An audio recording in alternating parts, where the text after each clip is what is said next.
Please don't make me use my teacher voice. That would be pretty disappointing. Good evening, everyone. Thank you so much for making the effort to be here tonight. It truly is a privilege to see so many of you here, all of whom with a real passion for education and improving life chances for individuals. To introduce myself, my name is Daniel Bull. That's not to be misheard as Ball, Bell, or as my father was quite aptly mistaken for, Mr. Dull. Perhaps a description of his personality as opposed to mistaken identity. But I've got the privilege of chairing tonight's panel, and as well as being a proud Conservative, I'm an assistant head teacher at a secondary school, and I'm also the host of an education sector-based podcast called More Than a Job, which is allowing for sensible, balanced discussion and debate to be had about our sector. The podcast is listened to on all inhabited continents and in 35 different countries across the world. And I must say thank you to Robert Halfon for being our first ever guest on the podcast. Thanks also to Edward Timpson, who joined us on the podcast. And regrettably, after that, things went slightly downhill as our next political guest was Jonathan Gullis MP. So standards did fall slightly. We did, Robert. Yeah. We do keep republishing your episode as opposed to Jonathan's. On behalf of the Conservative Friends of Education, I think it's really important to take this opportunity to say thank you to all of those in the sector for the past 18 months. Once again, teachers, TAs, support staff, governors, and most importantly, the students have proven why teaching and learning is the most important thing that we can do. It doesn't matter what the obstacle or challenge is that we face, we will overcome it together. Let's now stop telling our children that they are behind and what they have lost, and instead start to remember how amazing they have been in the most difficult circumstances for many generations. I am immensely proud of the sector and how we've embraced all of the change. And one certainty is that the sector has proved to have the courage, conviction, and heart to take everything in its stride. And then we come to the most frustrating phrase ever. How can you be a Tory as a teacher? And I remember 10 years ago as an NQT, the trade union saying to me, you must go on strike, deny the children a day of schooling, and stick it to those nasty Tories. And now 10 years later, please ask me that question again. How can you be a Tory as a teacher? Well, very simply, we are the party of hope and opportunity. We promote hard-working, responsible, empowered, fiscally sound choices. We create opportunities for all. We are proud of our communities, our traditions, our values, and our United Kingdom. We do all that we do with conviction so that every child has the chance to succeed in life and unlock opportunity. And if someone says, what have we done over the past 10, 11 years? Well, we have raised the minimum levels of funding per pupil to £5,000, £4,000, secondary and primary. We have boosted funding for 16 to 19 education with a focus on skills. Free schools are now open and thriving, freed from the shackles that other schools have previously faced. The starting salary is now £30,000 for teaching staff, and our ECTs now have a 2-year programme to ensure the best support and induction into our profession. We have significantly reduced the number of failing schools that our students are attending, and we've enabled more schools to become academies. We have rewritten the national curriculum, and we have raised the standards of GCSEs and A-levels. We have made it easier for school leaders to enforce discipline, and best practice is now shared through the Tom Bennett-led behaviour hubs. We have taken control back from the left, and we will continue to battle the woke and the cancel culture infiltrating our educational institutions. We now have a research-driven and led sector that is dispensing with the folklore teaching methods of the past, and that is why I can be a Tory and a teacher.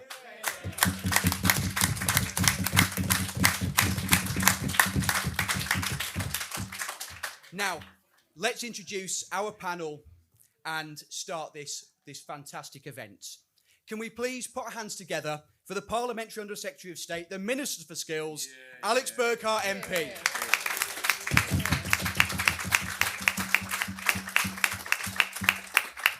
Please put your hands together for former teacher, member of the Commons Education Select Committee, and PPS to the Secretary of State for Northern Ireland, Jonathan Gullis, MP for Stoke-on-Trent North, Kidsgrove and Torp.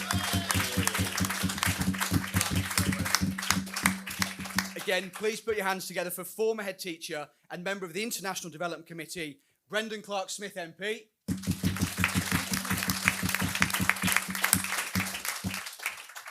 Thank you for joining us at the very last minute. Former secondary school teacher, Miriam Cates, MP.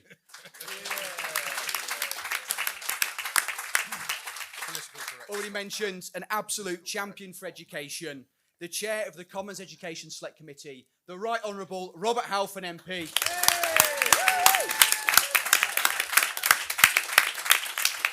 And finally, an army veteran, a school leader, the founder of the Conservative Friends of Education and organiser of this event, Stephen James.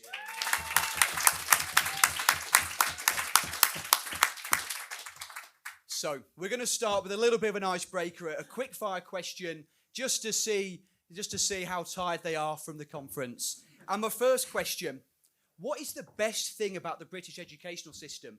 Brenda, can I come to you first, please? Lovely, thank you all. Thank you for having me here tonight, and it's nice to be given the chance to talk about education again. I'll probably be a little more frank and honest than normally would do with an 8:30 evening meeting. I think I'll sum it up in one word. People always ask why I'm a Conservative, and I sum it up with the word choice. I think with education, I think with British education, I say standards. And British standards, they're recognised around the world. I taught in international school, and it's very much almost a product. It's sold around the world. It's something we should be incredibly proud of, that they want British teachers, they want a British style education. And so many people look at our education system as though it's something to be ashamed of, or British values are something to be ashamed of. That's not what the rest of the world think. The rest of the world want to send their children to British-style schools. They want them to go to British universities. And for me, that's something, again, that we are a real, truly global Britain. And we've been a global Britain for a long time, but I think now we've got an even bigger opportunity to do that. So for me, that's what British schools are about. It's about those standards, and it's about giving children a really good start in life, but also just for the rest of their lives. And it's something that actually stays with you. And it's something that I've been very lucky to have enjoyed. And it's one of our greatest exports. So for me, that's why, standards. Thank you, Brendan. Miriam, as a secondary school teacher yourself in a former life, what's the best thing about the British educational system? Well, if I ask my children, I think they'd say Fishy Fridays. Although COVID has apparently meant that ketchup is banned. I'm not quite sure why ketchup spreads COVID, but anyway. Ketchup. I think the best thing about our British education system is our primary school head teachers. They are absolutely phenomenal, or the ones in my patch are anyway. And this year, not only have they been incredible educationalists, social workers, contact tracers, they work incredibly hard, and they are the glue that holds the system together. Thank you, Miriam. Robert, man of real experience of education, what's the best thing that you've encountered, sir? Yeah, thank you, Daniel, and thanks for all the nice things you said. The cheque is in the post, as I promised. By the way, I should mention also that Brendan and Miriam have now joined the Education Committee. Yeah. And Gullis has been sacked. And Gullis has been sacked. So, to those who know me, I'm obsessed about something I call the ladder of opportunity. I wish that our party symbol was a ladder instead of a cauliflower picture of broccoli. And because I believe the ladder symbolises everything that we are about. We bring people to the ladder, we help them climb up. And I've always seen the reason why I've been passionate about education, my first ever speech in Parliament was about apprenticeships in 2010. The reason why I've been passionate is because I've always seen as education the best route to get people up that ladder of opportunity. And what's the top of that ladder? It's job security and prosperity. And so what I would say, my favourite thing about education at the moment, I think is possibly one of the most exciting things. I describe them as my two favourite words in the English language, and that is degree apprenticeships. Because what happens when you get a degree apprenticeship is you earn while you learn, you have no debt, and you're virtually guaranteed to get a highly skilled job, whether it's policing, whether it's nursing, whether it's teaching assistant, whether it is engineering, whether it is illegal, even though a legal degree apprentice, all walks of life. And unlike graduate courses where 50% of students are not getting graduate jobs at the end and have a big whacking loan to pay and not even getting proper face-to-face teaching in many universities up and down our country, who, by the way, are able to invite businesses to their university campuses but somehow can't teach students, I think degree apprenticeships is the way forward. And my real dream, is that 50%, that this guy here will ensure that 50% of students will be doing degree apprenticeships over the next 10 years. It solves every problem. It helps people climb the ladder of opportunity. It helps the disadvantaged who don't want to necessarily take up a student. It helps mature students. It gets the skills that our country needs, and it symbolises to me everything that the Conservative Party is about.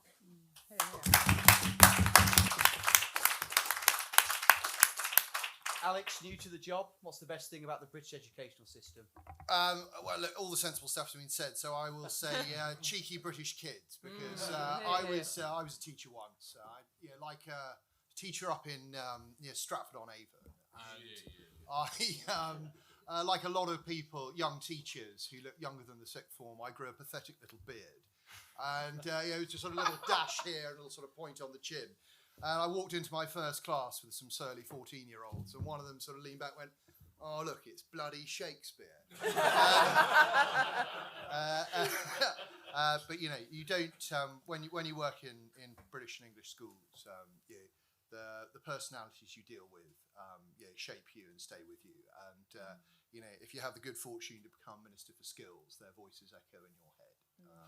But thanks very much for having me here tonight, Stephen. You've got a very keen crowd that will turn up and talk about education at 9 o'clock on a Tuesday night at party conference. Yeah. Is this the ERG? Oh my gosh.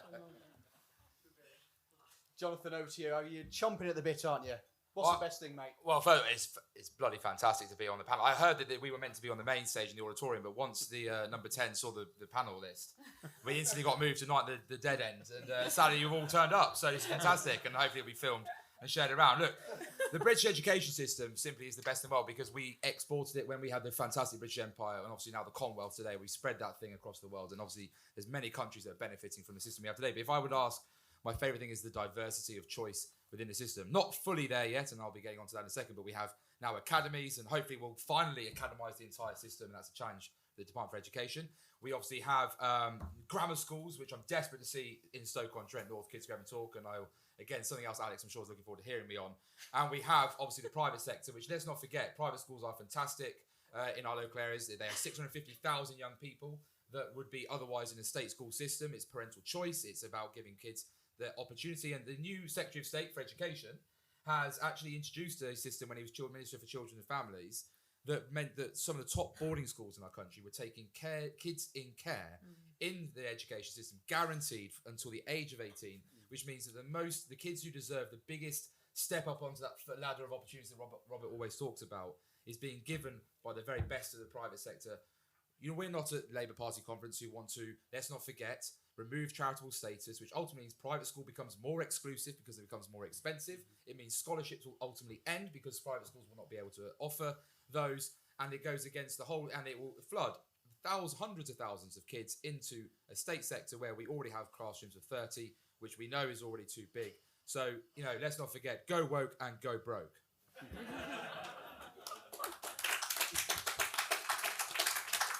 Stephen, not the easiest act to follow, but what's the best thing about the British education system? I'm sitting here in constant panic with John next to me, and Brendan and Miriam on the stage, and I'm really pleased that Alex and Rob are here as the grown-ups in the room to keep things in order.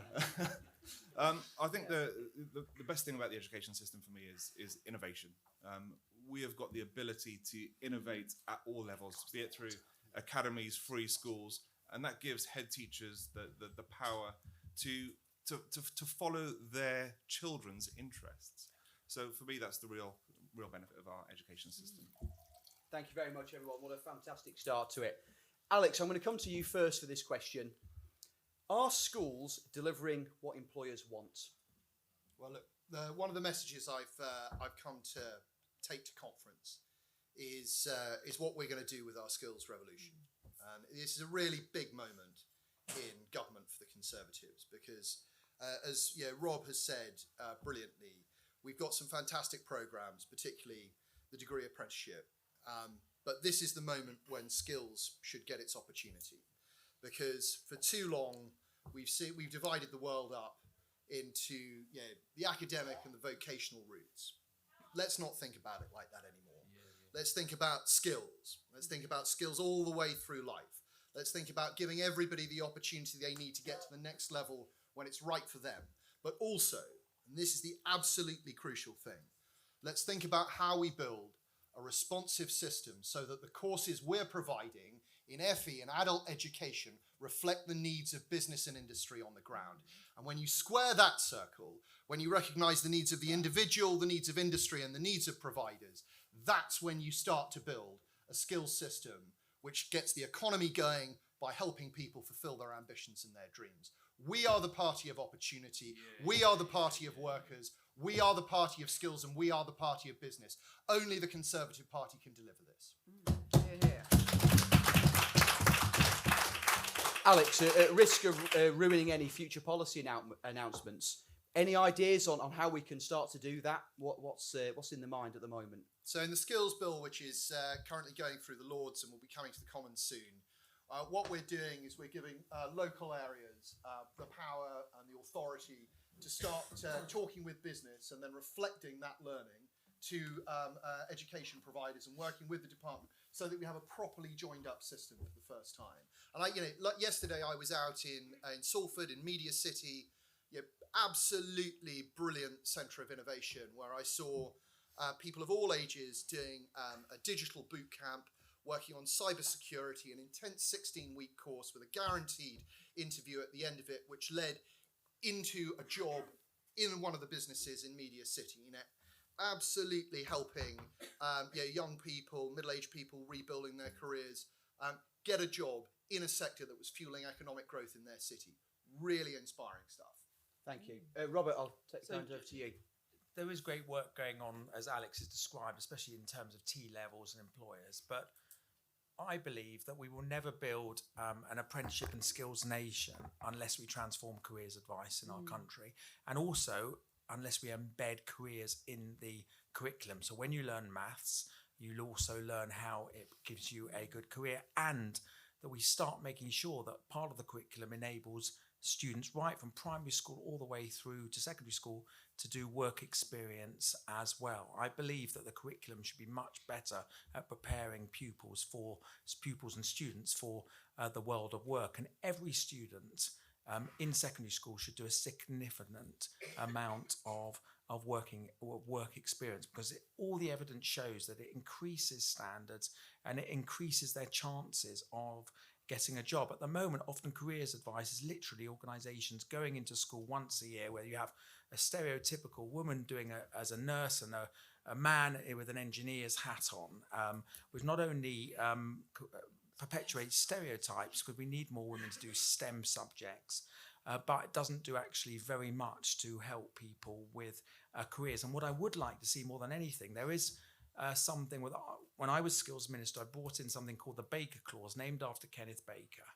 And that clause said that schools have to teach young people about apprenticeships and skills and invite UTCs and invite FE colleges as much as they do encourage people to go to universities. Now, schools are not implementing the Baker Clause. And I know that Lord Baker is trying to toughen up the skills bill in the House of Lords as we speak. And I hope the government supports that, because that is the future in my view. We have to build an apprenticeship and skills nation. You'll only change the culture and change if we encourage careers, and parents know that doing an apprenticeship or doing a degree apprenticeship, which I spoke about earlier, is actually something very valuable and very worthwhile to do.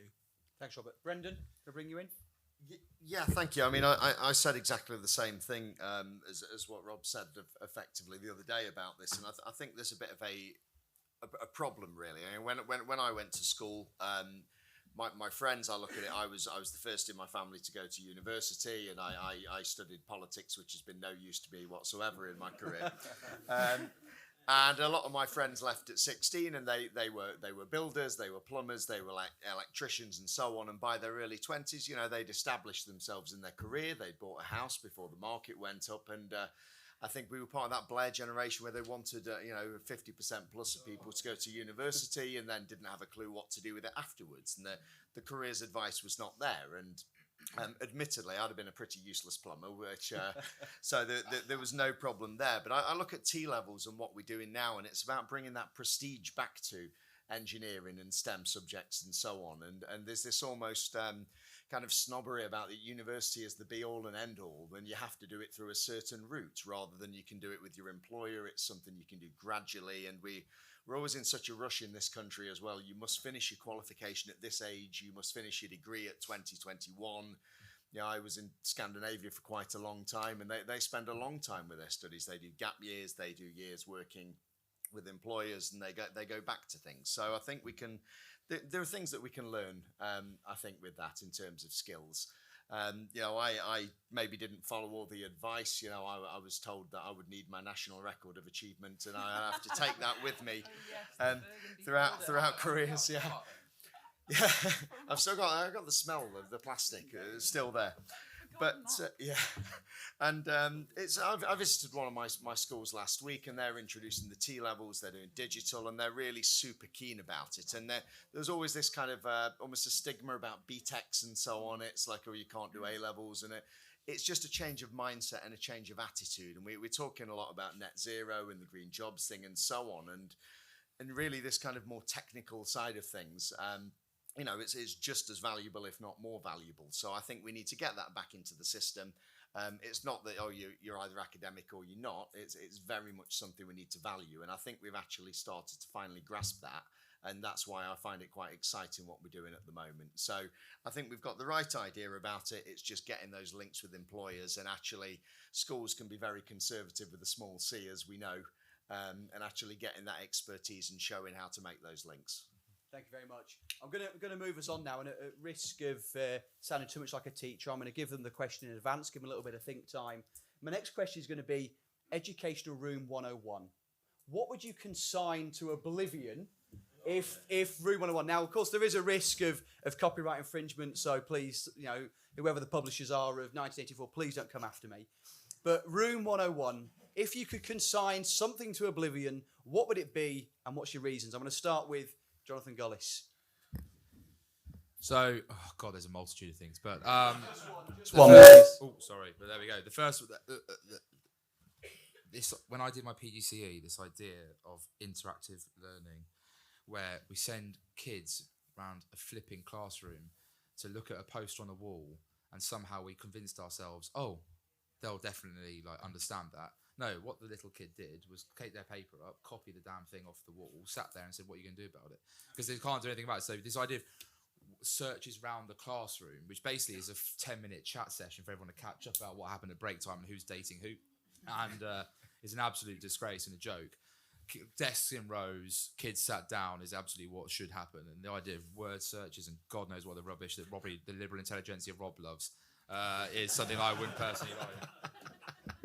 Thank you, Jonathan. I thought that'd be a good one to start with. Stephen, I'm going to hand over to you. Consign to Room 101 about education. What would you do, sir? I think I'll go straight there. I think teaching unions.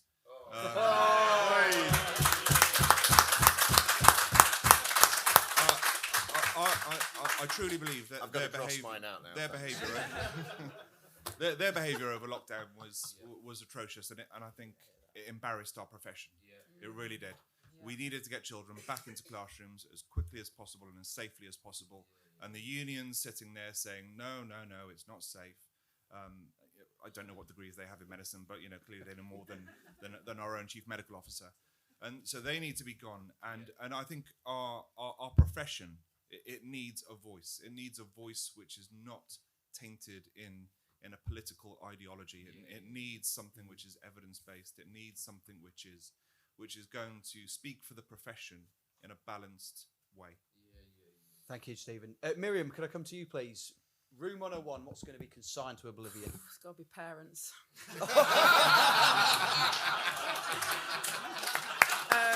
How many children have you got? I've got 3, but I never complain. I think what would I consign? Cross-country running. Magnesium ribbon, that's hard to keep track of. You have to kind of measure it out before they leave. Scalpels. Yeah, they're the worst. As a science teacher. Well, blimey, that didn't go where I thought it was going to go. Let's get back to some serious business now. I'm going to bring this question to Robert's attention first of all. Robert, why do you think white working class children are falling behind?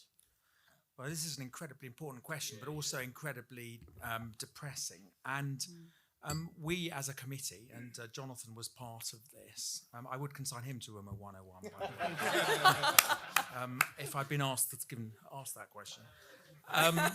But being serious for a moment, for decades, white working class boys and girls have underperformed at every stage of the education system. I mean, just to give you an example, GCSE performance in 2019, just 17.7% of free school meal white working class boys and girls achieved grade 5 or above, compared with 22.5% of all other free school meals eligible pupils. Just 16% of white working class boys and girls on free school meals go to university, compared to much higher every other ethnic group except Gypsy Roma. So even because Afro-Caribbean often lower than white working class boys and girls free school meals, but on university there are more Afro-Caribbean boys and girls that go to university. And for some reason or another, to even discuss this has been regarded as a taboo. People wanted to sweep this under the carpet for such a long period of time. And I was determined with my committee colleagues that we would not do this, that we would not only confront this, but we would ask difficult questions. And there are a number of reasons why this has gone on. And clearly a lot of it because loads of investment and time was invested in cities, and the towns like mine, Harlow, were left behind. Many white working class boys and girls live in those towns. Other reasons include intergenerational disadvantage, where one family passes to the next generation. They were bad at school. They say, school doesn't matter. Family experience as well, a lack of social capital often in white working class communities, disengagement from the curriculum, and also a failure to address the low participation in higher education. Now, we came up with a number of things, recommendations in our report. And just before I come on to those, I think the other thing that has been incredibly damaging, and it's a term that I find appalling, is this so-called term white privilege. And I mean, just to give you an example, I mean, Kent University.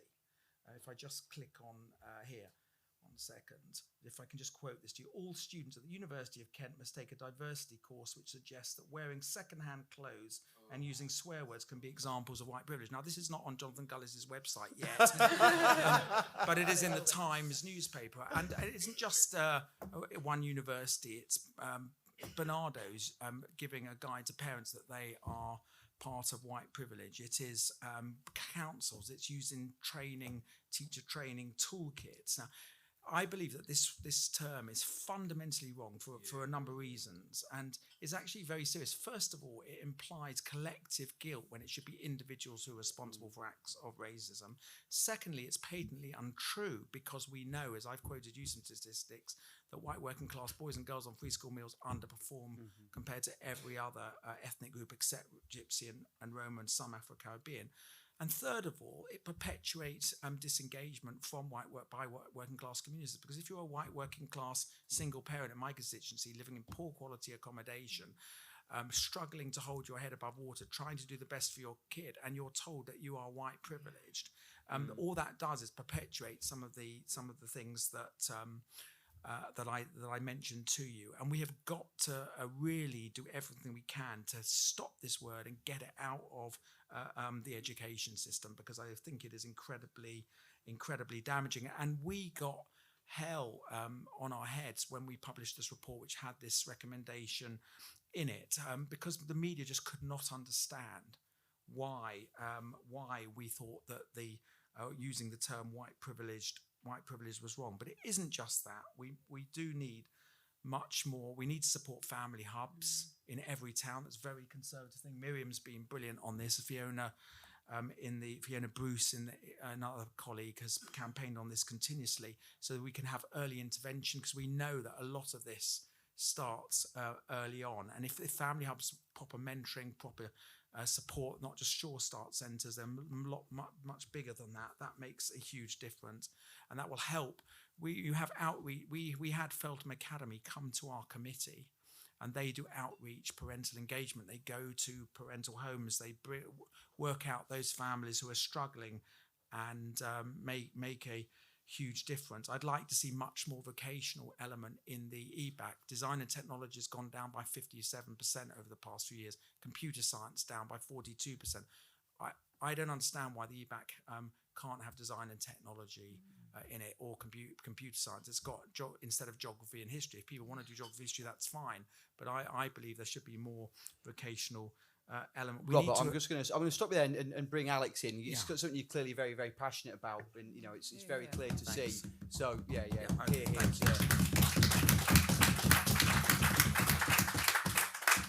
Alex, can I bring you on the question, please?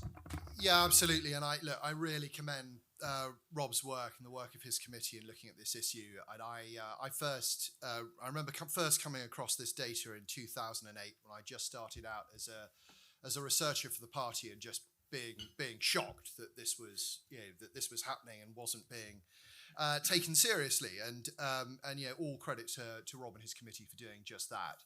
And I'd like to sort of turn the question around a bit and sort of view it from a slightly different perspective, because I used to work at the Centre for Social Justice. I was the Director of Policy there for 5 years, and this was a question that we looked at, and I ended up leaving before the work was complete, which is always been a regret to me. What we did was, with the help of DFE, we cut the data on schools with abnormally high proportions of young people, young white people who are on free school meals, and then we asked which ones of them, which of those schools were doing better than the national average for all children at GCSE, and there weren't very many of them. If my memory serves me right, it probably doesn't. It's 5 years ago, and I've had 2 children in the meantime. There were about 10 of them, and so the researcher I was working with, I said, phone them up, ask them what they're doing, tell them they're doing well, see what they say. And the interesting thing they all came back with was that they didn't know that they were leaders in their field, but they all had really, really good programs of engagement with parents. And that these were schools where, when a child was doing well, teachers picked up the phone, said to the parents, "Did you know your son's doing well, doing really well?" And in almost every case, they told us it was the first positive experience that parent had ever had of education. And it's reinforcing those messages and creating those relationships which are part of the key, I believe, to breaking this problem.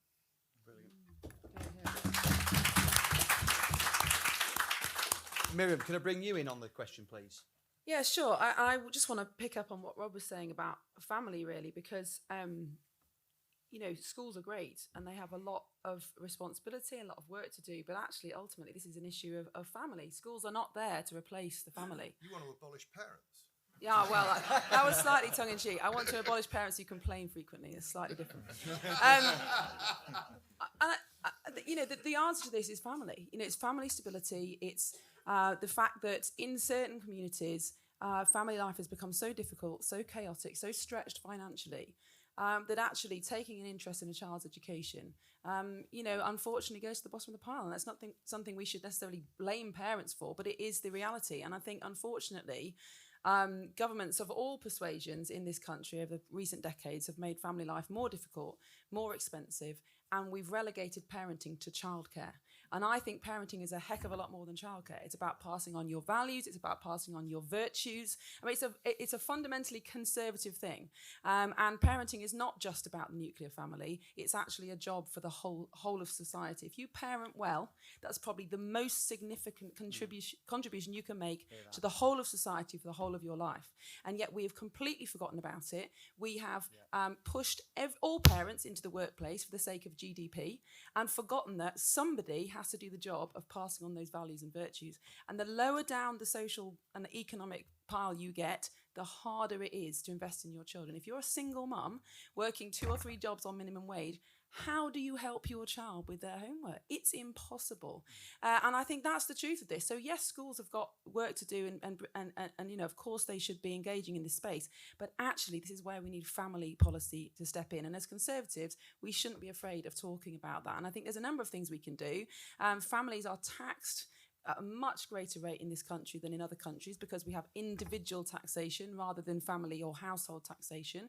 Germany, France, America do it completely different. Our families, some of them pay 30% more tax than in other countries. And because of the way benefits are clawed back, which is much better than it was, but still some families face a 75% effective marginal tax rate. Every pound they earn, they have to give, they lose 75p. How do you get out of poverty? How do you get out of that trap? So I think the answer to this is, yes, engagement with parents by schools, that's obviously very effective. But the root cause of this is lack of family stability. And we can solve that as Conservatives, because nobody else is going to. But we're going to have to be brave and talk about it.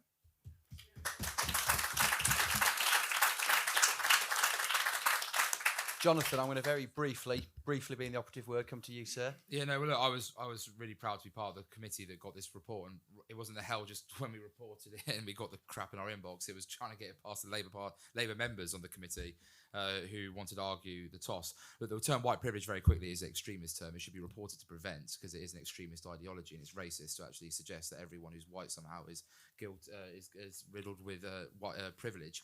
So, you know, I hope that will be reported. I hope that will be looked into, and any teacher who certainly perpetuates in the classroom ultimately should face a disciplinary hearing at the very least, because it's not what children should be listening to. It's not appropriate for the classroom. The classroom is a place to impart knowledge, not to impart political ideology of the teacher standing in front of you. Alex was bang on, and Miriam was bang on about the role of parents and how, you know, as a teacher, as a head of year, calling a parent would make a massive difference, as well as building that relationship with some of the most challenging parents and actually ensuring that they felt that they could be heard. But I think the big thing is as well about the poverty of aspiration. There's too many schools in Stoke-on-Trent that I go to where I hear teachers tell me, well, we're doing well for kids in Stoke. And instantly we've built this ceiling that somehow a grade 5 or grade 4 is somehow really good. They should be really pleased. They'll be the first in their family to ever get it.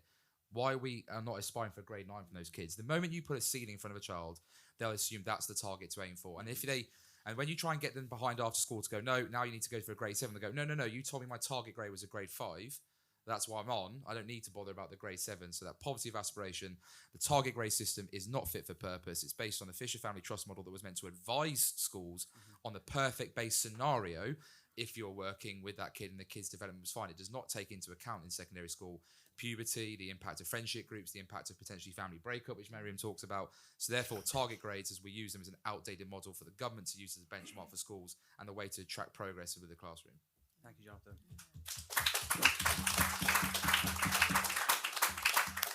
We're going to change direction slightly now. I'm going to come to Brendan. Does religion have a place in schools? Well, that's an interesting. They say never talk politics or religion, don't they? So that's and we brought both in together. Doing really well, and Well, I used to be an RE teacher, so that's quite an interesting one. So I suppose there's two ways of looking at it. I mean, there's the idea of faith schools and there's the idea of religion more generally. And I went to a couple of Catholic schools. My parents weren't particularly religious, but they sent me to the school because they thought there was a good ethos there. They thought the standards were good, and they made the effort. You know, back in the days before most families had 2 cars and so on, we walked most of the way across the big estate that I was on, and I would go to that school, and they saw that as a way of me getting a good education. I'd say that, you know, the Catholicism thing, I've tried, not particularly good at it apart from the wine part. And it's kind of one of those things, really. I mean, I think if you look at a lot of those schools nowadays, we always have the postcode lottery, and I think if you ever seen the comedian Jeff Norcutt, I think he made a joke. It's almost like a middle class version of benefit fraud nowadays, the school application process. But it's one of those, the ideas, it goes back to choice again, and you want outstanding schools everywhere. So whether you want it to be a church school, or whether you want it to be a free school or an independent school, or whatever it is, you just want a good education for your children, and you want that choice there. And I think it gets this rather extreme idea that you must get rid of all faith schools to kind of level up, but it's actually leveling down, really.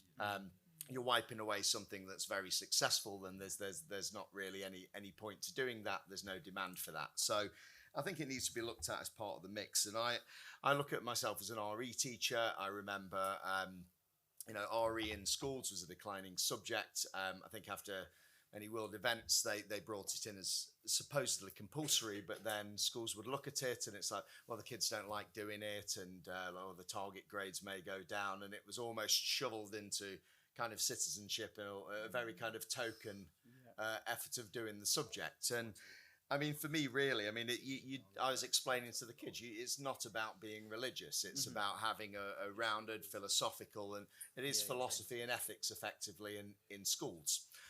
In the same way, we want people to learn about democracy. We want people to learn about society generally. So I think religion in that sense it has a very important place in school. It's not about being religious, but it's about having a wider view of society. So whether it's faith schools, whether it's actually teaching religion in schools, I think it's still very much an important thing. And yes, I'm incredibly biased with that. And as I say, if I ever lose my seat, I'll be going back to doing that. So...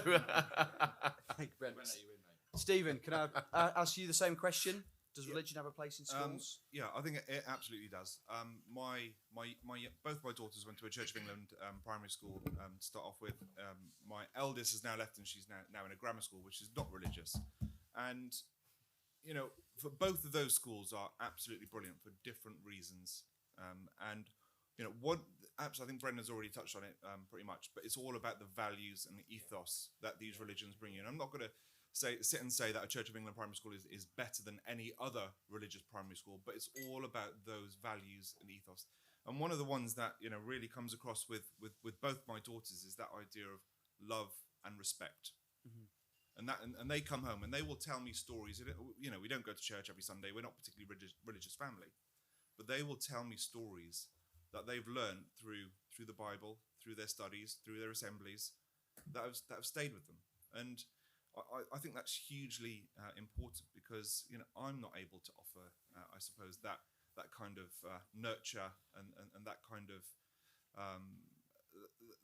parenting in that respect, that spiritual parenting. So the school's offering it on my behalf, which I'm absolutely grateful for, and they're helping bring up my daughters with absolutely outstanding values, which I'm very, very proud of. So, I think they absolutely have a place. They're part of our tradition. Conservative with a small c. We want to conserve those things which make our country great. And I think schools with a kind of religious ethos are part of that. Do you want to come in, Jonathan? Yeah, just I trained. Brendan slagged off citizenship. That's why I trained in. Cheers, Brendan.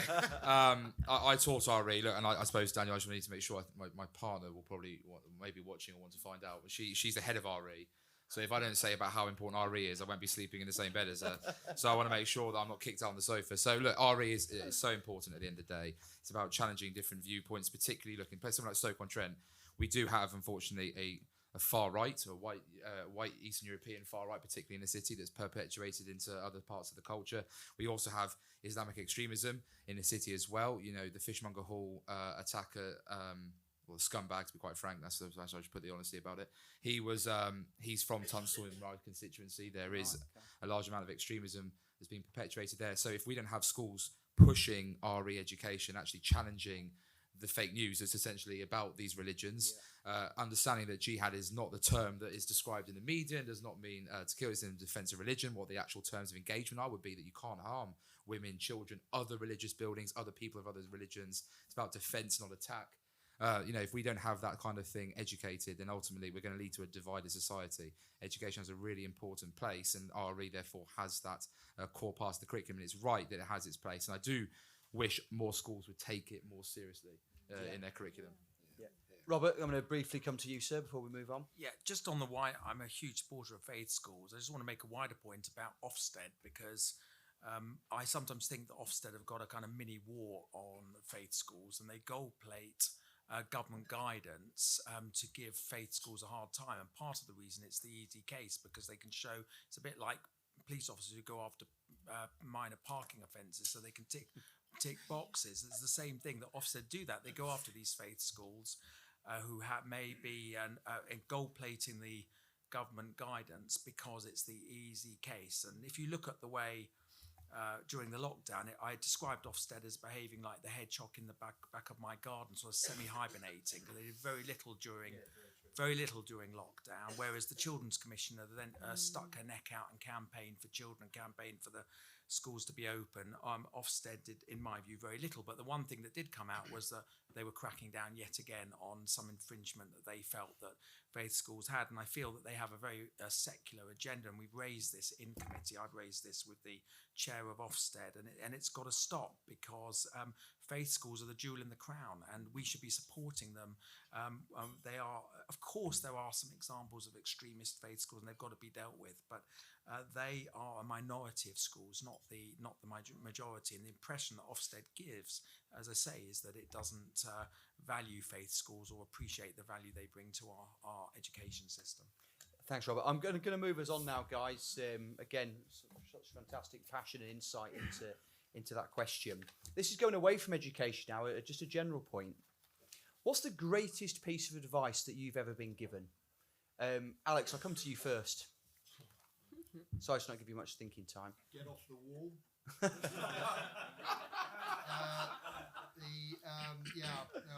was a young man. I was foolish. I was standing on a wall about 7 stories up. My parents aren't going to see this, are they? It was quite late at night, and a friend of mine shouted, "Get off the wall," with some other words inserted in between, and then dragged me off the wall. It was good advice. Okay, right. See if you can translate into day-to-day life, and we'll see what comes from that. Miriam, greatest piece of advice that you've ever been given? Don't stand for election. You didn't take heed of it then? No. Pardon? You didn't take heed of that advice? I can't think of anything else. Sure, there is something. It does sound like sensible advice, to be honest. Brendan. Well, first time I went for the candidates list in my early 20s as councillor, and I thought the only way is up, and didn't get it. And the best advice they gave to me at the time was, go away, get a proper job. So became a teacher. Became a teacher. Years later, came back to it. It was good advice. Stephen, best piece of advice you've ever been given? I think I'll go with never drink wine before beer. Robert? Okay, so some of you know me, know that I have these sticks. I mean, the truth is I use them for the free parking outside. But when I was born, I mean, I obviously didn't walk for quite a long period of time, and we were told, because people thought about disability in a very, very different way way back in, God, I'm going to be so old now, 1969, I was early 70s.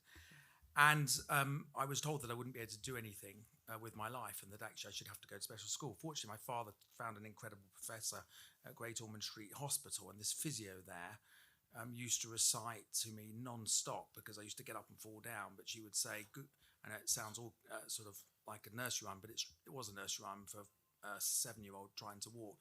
Good, better, best, and may you never rest until your good is better and your better is your best. And had she not done that to me, I guarantee I wouldn't be here today, and I wouldn't have had great origin. So that's probably the best advice.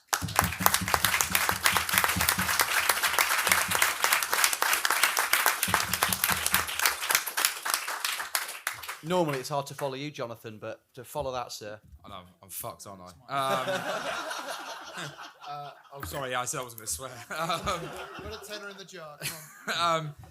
Best advice was given to me was after the speaker, right before summer recess, told me off. I came out of the chamber. My mum's text me saying, if you've got nothing good to say, don't say it, or otherwise, actually, even better, don't bother being there. So, for the benefit of the government, but not being in the chamber is probably a good thing for me. And just sort of like, just as long as I go through the right corridor, I'm all right.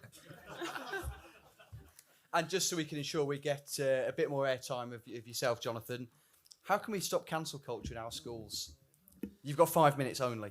Can we just have a signal for the camera to turn off? Yeah. Everyone to cover their ears. So I'm going to Warwick University soon to give a talk to the students there who are brilliant. By the way, Conservative, Warwick University Conservative is the best university conservative association group in the country. Sound Brexiteers. And I'm going to go and speak to them. And I've been attacking, rightly so, their shambolic Vice-Chancellor Stuart Croft and Dr. Goldie Azuri, who made an anti-Semitic remark in a lecture, and was essentially told nothing. The person investigating her didn't believe that the IHRA should even be adopted. Stuart Croft had actively spoken out against it as well, and I think that we saw what happened in Bristol. Finally, the right thing happened, where that monster was finally sacked from his job. And the man, the chair of the select committee, that is a lot owed to him, because not only has he received a ridiculous amount of anti-Semitic abuse in his own past, but instead of shying away from it, has carried on going forward every single time, led on the education select committee. Every minister that came got those questions about what are you going to do. And I think public pressure and pressure from politicians finally meant that university made the right decision. I hope, and I will be now copying Rob and taking on Warwick University, so I hope to God there will be a protest against me, because I will look forward to Facebook living that and what I have to say back to them. But in terms of how do we stop this council culture, there is a bill going through Parliament, obviously, about freedom of speech, which Alex will want to make sure that I promote, otherwise the Chief Whip's going to get a text from him and I'm going to have a very awkward conversation tomorrow morning.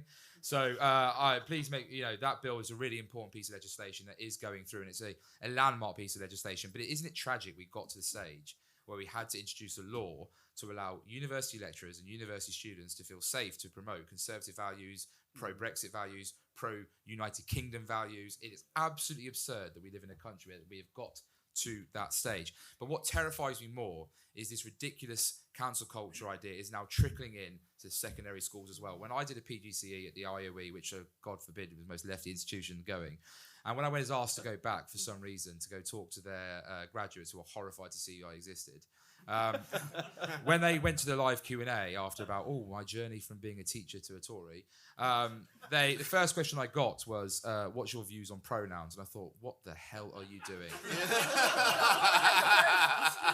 I've got no issue calling someone they or them or it or whatever they want to be called, but ultimately I don't believe that we should have to change the language and tell all kids somehow you're transphobic if you don't say instant, if you use he or she, or somehow you should be hounded in society and given abuse. I don't believe that if we want to bring into a university campus, for example, if we want to teach about maybe a controversial figure, that we don't challenge those ideas. For example, what was the best thing that ever happened to British politics? When the BNP were riding high, and let's not forget they had 8 councillors where I represented in Stoke-on-Trent, BBC Question Time did the brave thing of inviting them on. And by the way, it's the only time I'm going to praise the BBC. The BBC Question Time invited them on, Nick Griffin, onto the show, and he looked like a complete idiot. He looked like he was ranting and chuntering from a absolute extremist ideology. And the rest of the country suddenly went, do I really want to be associated with that guy? If we don't invite idiots sometimes on campus to actually call out their idiocy and make them look stupid, then ultimately the idiocy will fester itself on social media. Britain First were extremely good at portraying themselves on Facebook as a very pro-British, pro-veteran community. 2 million likes on their Facebook page at their peak. Everyone following it, people sharing stuff without realising it until you read the depth of what they were saying. It's not until we put these people on the pedestal sometimes and beat them with our words and ultimately make them look stupid. But the other way which we can stop the council culture is actually saying to the woke left lecturers and the woke left teachers that seem to be becoming more and more apparent, is that ultimately, guess what's going to happen? If you are going to push your ideology in the classroom, there are going to be consequences for you. I don't care about your... I never pushed conservatism in the classroom. It wasn't the appropriate thing to do. And if I had, I would have rightly expected to be hauled up in front of the head teacher. But for some reason, if a Labour Party member wants to stand up in front of the classroom and say how bad and evil the Tories are, then the head teacher has to take some sort of sympathetic viewpoint to that. It's absolutely disgusting. We need to start sacking people who are pushing their political ideology, because if they want to do that, join a political party, come to Stoke-on-Trent North, I'll pay you a £500 deposit and run against me in the next general election.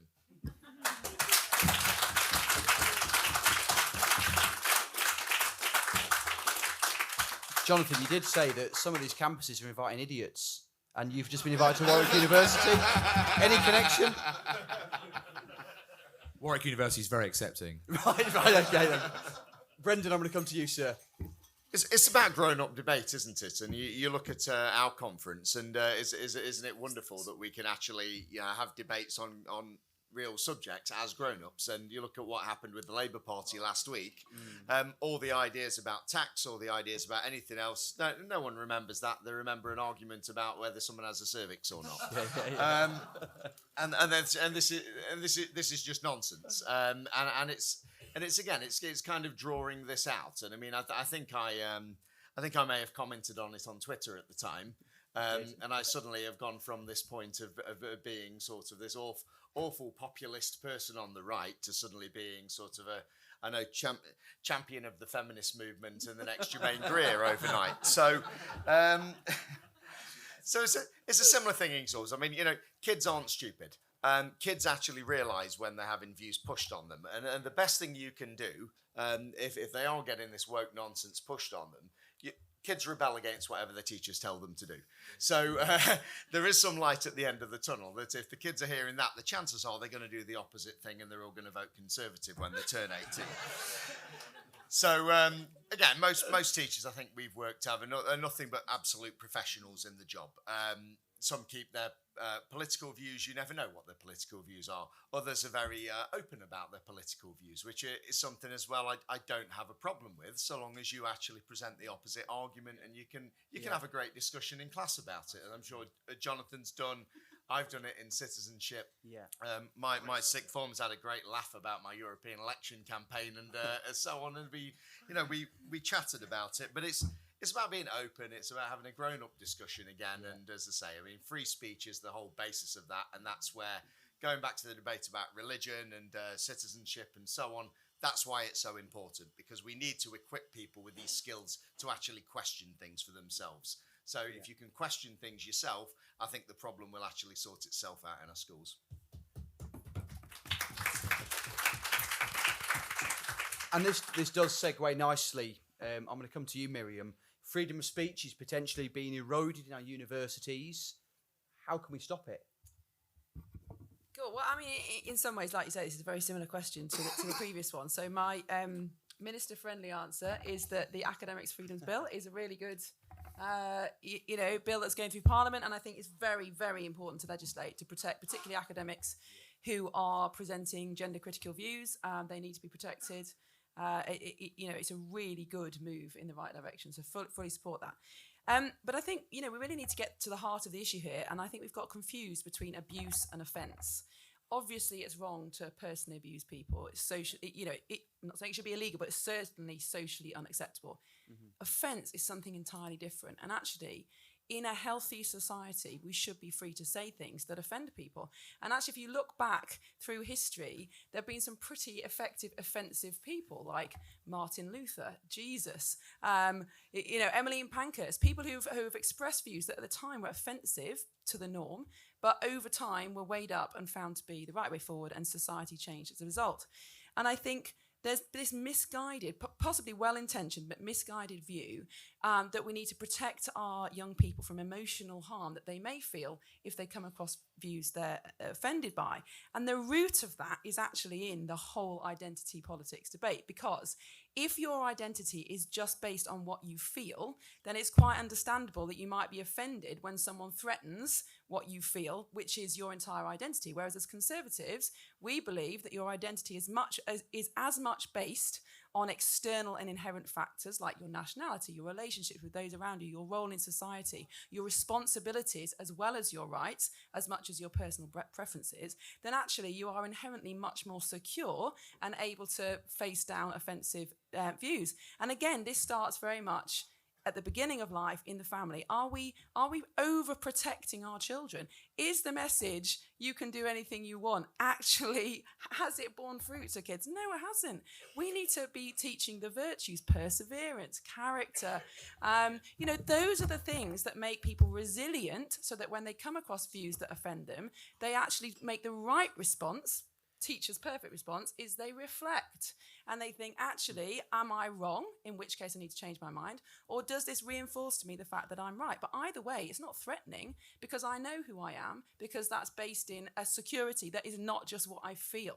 And I think that, that is the root of the problem. It's understandable. If all you've got is your feelings, then it's understandable that you feel threatened. So this is not, there is not going to be a short-term solution to this. I completely agree with the legislation that's going through. But actually what we need to do is go back to the start of life and teach the virtues, teach resilience, not overprotect our children, but give them the skills that they need to face difficult challenges in life, because that's the route to success, isn't it? Brilliant. Thank you, Miriam. Alex, can we get your views on it, please, sir? Miriam, I thought that was brilliant. I taught in HE. I taught in HE for a number of years, and in a much calmer time when politics just barely came up. I'm sure I was the only Conservative in the department, but I was treated as a curiosity rather than an enemy. But I was a history teacher, and one of the things, those subtle cultural changes that you see take place occasionally. One of the things I watched was the change between the generation who remembered the Cold War and the generation who didn't.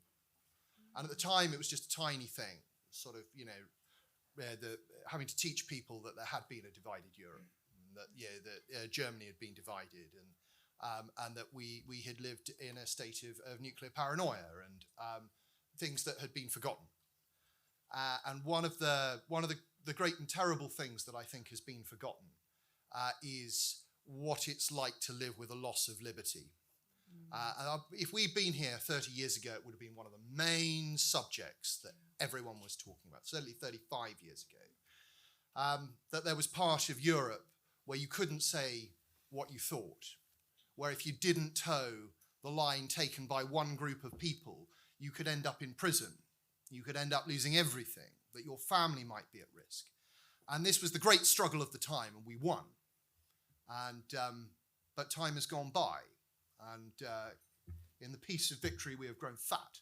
And such things, as I say, have been forgotten. Tony Benn, always designed to get a cheer at a Tory party conference meeting. I remember Tony Benn saying very powerfully once, said, liberty isn't a destination we will arrive at. It is something we will have to fight for in every single generation. I did not think we would have to fight for it so soon, but we must.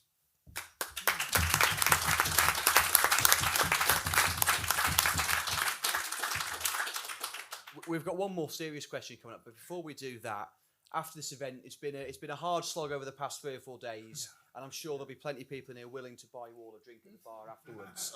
So, if we were to come across you at the bar, what drink, cocktail can these people here purchase for you? Brendan, I'm going to start with you, sir. Oh, he's flamboyant. I don't know. I'd probably go flamboyant if you want. I'd probably need a glass of water, to be honest. But sparkling or still? If we're going to be boring talking about water, sparkling or still, sir? Well, it's always sparkling, aren't we all? Yeah. Miriam. Oh, I'm really not fussy.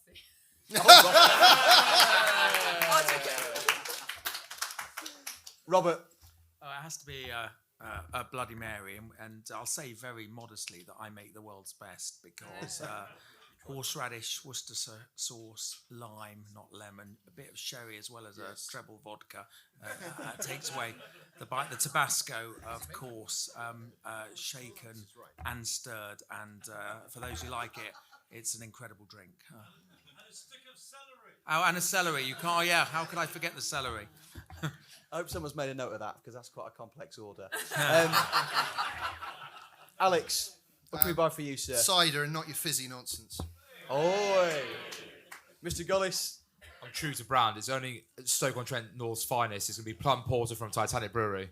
I don't think you find that in the Midland Hotel. Stephen, what can we buy for you, sir? A pint of Guinness with a shamrock in the top. Well, I think we can agree it's been absolutely fantastic. And we're going to go to the last serious question of the night. Not that the other questions haven't been serious, because obviously buying a drink and refreshing ourselves is vital. But, Stephen, I'm going to come to you. Do schools truly promote British values? My short answer is no. But I'm going to kind of expand on that a little bit more. And for those of you who kind of don't know what the British values that we have to teach in school are, they're democracy, they're rule of law, respect, tolerance, and individual liberty. And one of the things that I would kind of just query on that is, are they truly values? Are they values that drive you? Are they things that drive your behaviours, your principles, the things that when you wake up in the morning, do you think about liberty and democracy and rule of law? Well, you might. Yeah. I suspect you've probably got a mug with it all written on, and you drink your coffee out of it, and you've got a duvet cover as well with it all. I just kind of think, these things that they're very kind of abstract thoughts, and for a value should be the thing that drives you every day, the things that help you make decisions on the things that you want to do, the things that you want to achieve. And I think British values, certainly, and I can speak from experience in primary schools, are an add-on. They're things that just get tacked on to the end. We need to cover that, so let's just download a quick PowerPoint off the interweb and teach that. And yep, we've ticked that box. But they shouldn't be those things. They should be filtering. They should be like a stick of rock. Those values should be filtering through that school every single day with every single decision that those school leaders are making. And for me, it almost gets forgotten, because what the lefty blob tend to do is they lump it in with nationalism. Yeah. When we know that there is absolutely nothing wrong with loving your country. There is nothing wrong with being proud to be British. There is nothing wrong with being respectful of the things that we've achieved as a nation, and we should absolutely celebrate those things. We should not be ashamed.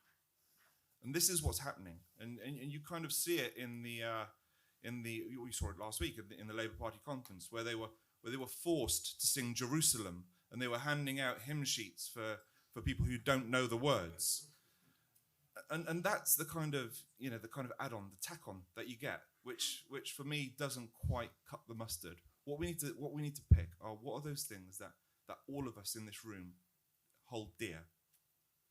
And I definitely think things like respect, absolutely. The word tolerance for me, I don't know, it doesn't quite chime with it. If you tolerate something, it's because you don't like it.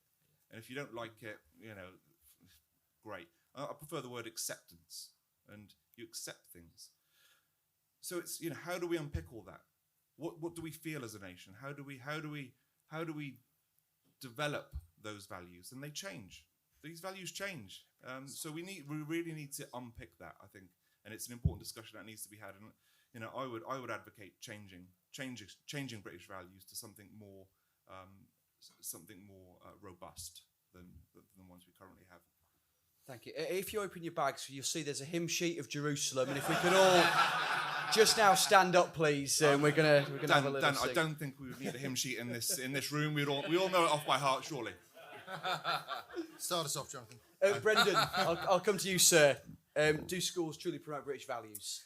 Yeah, I mean, I did an interview a while back in this idea about whether we should have the flag compulsory flown outside of schools, and there's a sense of civic pride with that, and as I say, it's separating it from nationalism. And I say, if you actually really want to look at values, and especially without flag, I say, don't look at this country, look at Hong Kong. And you look at Hong Kong, when they see that, they see that as a sign of freedom. They see that as a sign of democracy. And I think that's what British values are. And it's sometimes we can be a little insular and looking inside about what those values are. Let's look out as a global Britain and see how British values actually across the world actually mean something. Yeah. And Britain is actually a lot more respected than we think. I mean, I think the people who loathe Britain the most are actually British people in many cases. So we need to get away from that. We need to learn to love ourselves again a little bit, if that sounds a little bit sort of ice cream, lollipops and unicorns. But I mean, that's what it is for me. Like, you know, let's have people appreciate what we've got, appreciate the good things. We're not perfect, nobody is, but it's not a bad place to live, is it? No, not at all. Yeah. Robert.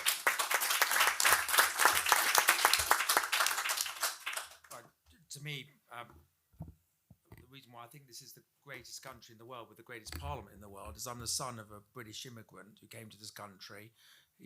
My father made a success, was determined to send me to private school, and which I went to. He worked day and night, sold food and veg wholesale to send me to private school. Actually, I went to Highgate School, and these sort of leftists put the picture of Highgate School on my Wikipedia page, but as if it was something I was ashamed of, but actually it's something I'm very proud of. But the funny thing was that the picture they put up was Highgate School Chapel, which was the only part of the school I'd never been in, being Jewish. But really, being serious, you know, the fact that the son of an immigrant can come here, go to an amazing school like that, and become a Tory MP. I'm proud of it, and work in education. I think that symbolises everything about the meritocracy that our country is all about, and that's what we should be promoting in our schools.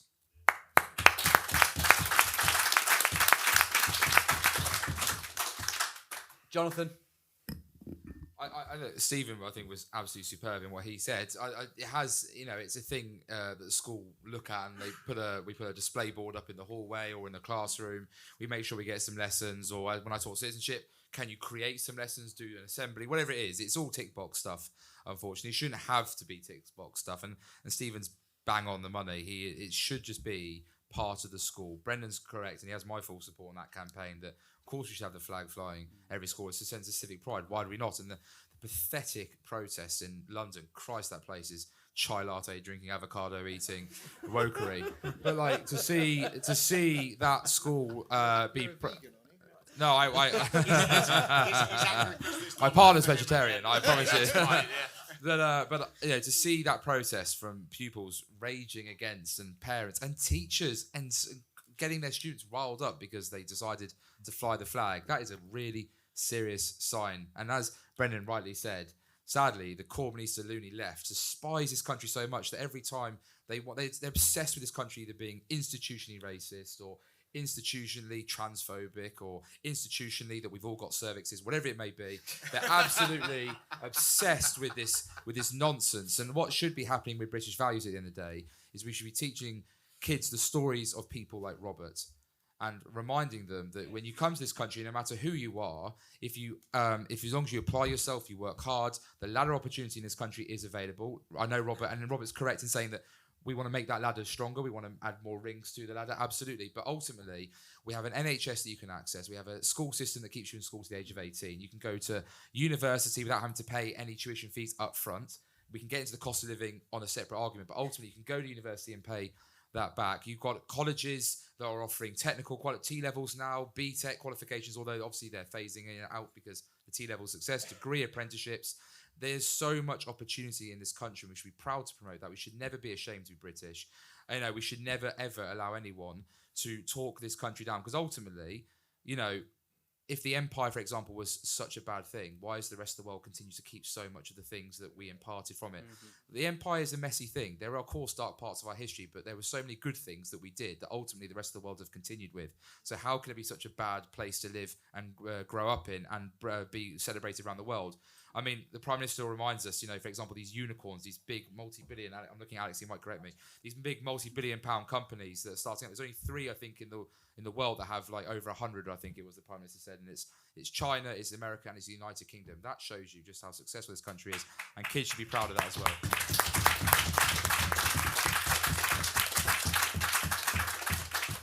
And finally, before I hand over to Stephen for a vote of thanks, Alex, do we truly promote British values in schools? Well, look, as Rob said, this is a country of opportunity, and it is a country of aspiration. And no one actually at the moment is a greater symbol of that than Nadeem Zahawi, new Secretary of State for Education. You know, young Iraqi boy who came to the UK not speaking a word of English, and now he's the Secretary of State for Education. And there's the ladder. There is the sign of what is possible. There is the inspiration for young children around the country. You work hard, you devote yourself, you do the right thing, and the sky's the limit. And I will say this, and I've visited a lot of schools over the past 13 years, and you know what? Most of them did promote British values, not in a kind of we got it on a notice board or we're flying a flag kind of way, but just decency, kindness, respect, good manners. There are still a lot of teachers and a lot of school leaders who do things that way, just as they should be done. So let's end on a positive note of thanking those professionals and those schools that do it right. Yeah.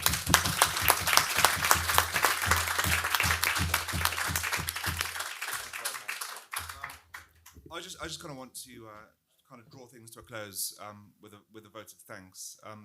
Firstly, unlike Labour, we know that there is no magic money tree, and events like this are funded by donors. And I just want to personally thank them for their donation. So firstly, I want to thank Baron Eustman, who's sat at the front here. Thank you very much for your donation. I want to also thank Lord Stanley Fink, who very kindly donated, Lord Howard Lee, who's very kindly donated, and also Ronald Lehman, who's made a very kind donation and continues to support our organisation.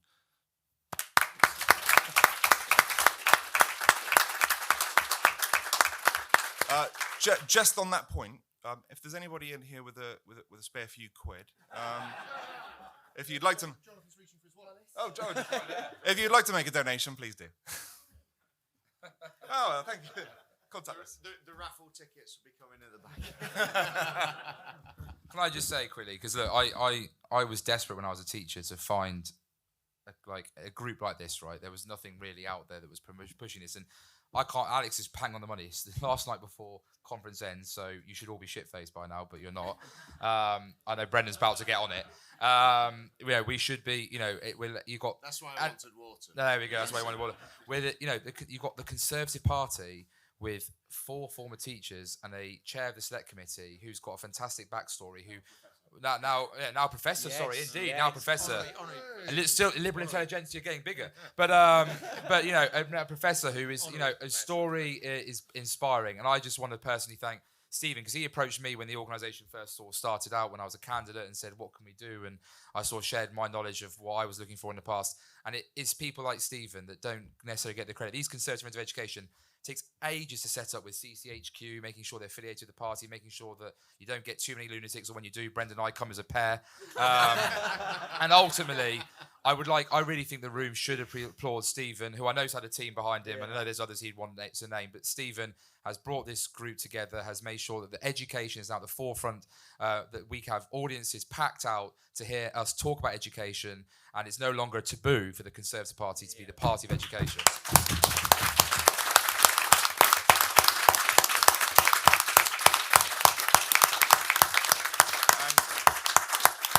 I suppose my final thanks should go to my partner in crime, who's stood right beside me, who gave that barnstorming speech right at the beginning. So he needs a round of applause. Dan Bull. Yeah.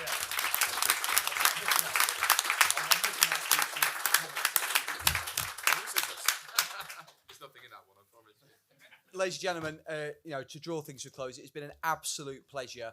Thank you so much. It's the last night of conference and you've been here till 10 o'clock at night listening to us talk about education. You know what the panel like to drink, so there are no excuses when we get to the bar later on.